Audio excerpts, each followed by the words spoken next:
Halo, perkenalkan nama saya Muhammad Hifdi Hoiri dari kelas 1A Psikologi dengan NIM 24070160029. Kali ini saya akan mereview parenting dari seseorang yang terkenal, yaitu Raditya Dika, dikenal sebagai komedian, YouTuber, dan konten kreator, dan istrinya Anissa Aziza dikenal sebagai model.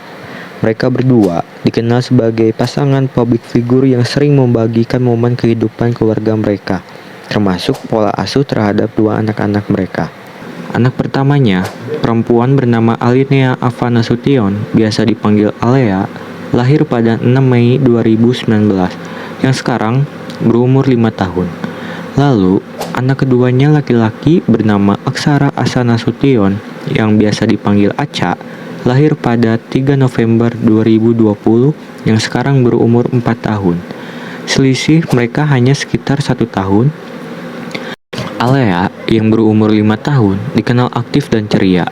Dia tampaknya lebih suka berinteraksi dengan teman-temannya yang sebaya. Sedangkan Aca kelihatannya masih dalam perkembangan.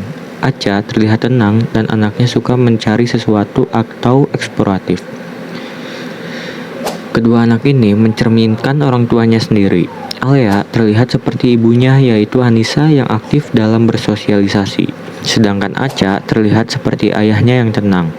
Tidak terlalu suka bersosialisasi, tapi senang mencari sesuatu hal yang baru. Berdasarkan riset saya, yang saya lihat dari media sosial, wawancara, dan podcast di YouTube Raditya Dika sendiri, mereka tampaknya mengadopsi gaya parenting demokratis. Raditya Dika dan istrinya Anissa membebaskan anaknya untuk memilih kegiatan dan mencari yang mereka sukai tanpa memaksa apapun demi kepentingan Raditya Dika dan Anissa. Raditya Dika pun sebagai ayah memiliki keterbukaan komunikasi terhadap anaknya. Bisa disimak kutipan video berikut.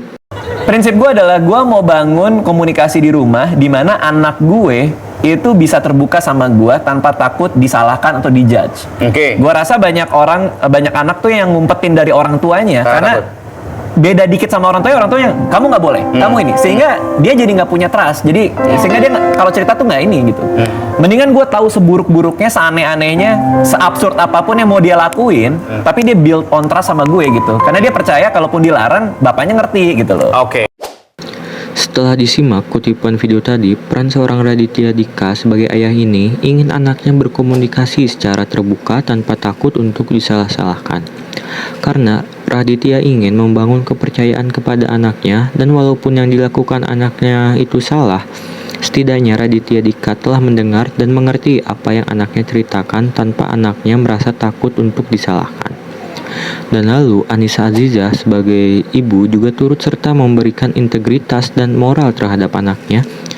Bisa disimak video berikut. Itu kamu hebat sih soal ini sih, ngajarin integritas ke anak sih. Kakak itu namanya berbohong, itu tidak baik. Kakak itu namanya ini, kakak itu namanya itu. Sementara aku kan kayak udah bohongin mama aja gitu. Ih, parah banget, Mama parah nggak tahu biarin nih. banget. Enggak, tapi aku harus mengubah itu sih. Tapi bener, kamu bagus. Karena aku ngelihat kamu lumayan kenceng tuh kalau soal moral tuh.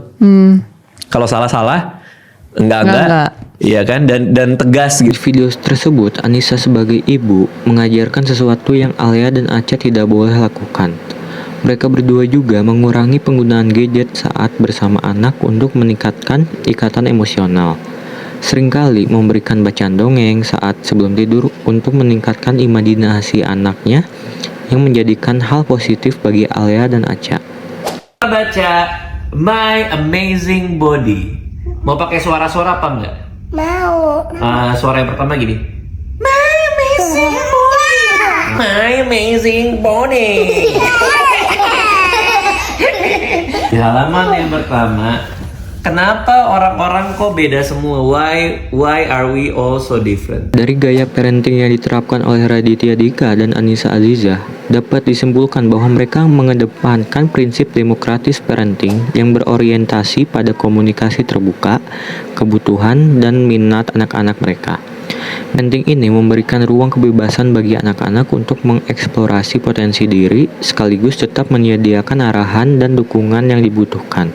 Kombinasi perhatian, kebebasan, dan bimbingan menunjukkan bahwa mereka berusaha menjadi orang tua yang mendukung tanpa mendominasi, serta membentuk pola asuh yang modern dan relevan dengan perkembangan zaman.